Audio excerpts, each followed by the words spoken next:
केतन अग्रवाल हत्या प्रकरणातील आरोपी सिया गोयल हिच्या कुटुंबियांच्या अडचणी आता वाढलेल्या आहेत।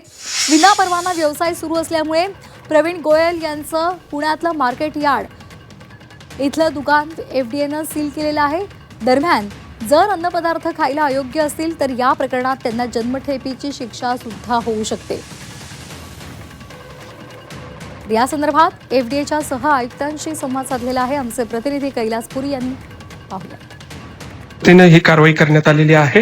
नेमकं काय स्वरूप होतं कारवाईचं? प्रशासनास BG Goyal and company market yard Pune या आस्थापनेबाबत तक्रार प्राप्त झाली होती। त्या तक्रारीच्या अनुषंगानं अन्न सुरक्षा अधिकारी यांनी तपास चौकशी केलेली आहे। त्या तपासादरम्यान असं निदर्शनास आलं की त्या ठिकाणी ज्या गाळ्यामध्ये हा व्यवसाय सुरू होता त्या ठिकाणी विहित अन्न परवाना नव्हता।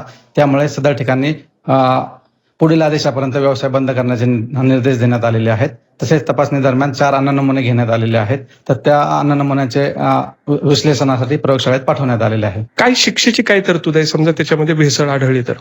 विनापरवाना व्यवसाय केल्यानंतर कलम 63 उल्लंघनासाठी 10 लाख रुपये दंडाची तरतूद आहेत।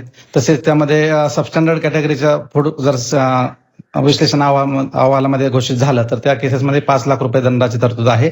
तसेच ते जर खाण्यास अयोग्य अनसेफ जर डिक्लेअर झालं तर त्या केसेसमध्ये अगदी इम्प्रिझनमेंटच्या तरतुदी कायद्यामध्ये आहेत। विश्लेषण अहवालाच्या अनुषंगाने पुढील कारवाई घेण्यात येईल। एकंदरीतच अहवाल आल्यानंतर नेमकी यामध्ये भेसळ होती का हे स्पष्ट होणार आहे। मात्र तुर्तास जे आहे ते हे दुकान जे आहे ते सील करण्यात आलेलं आहे। Kailaspuri, Zee media, Pimpri Chinchwad.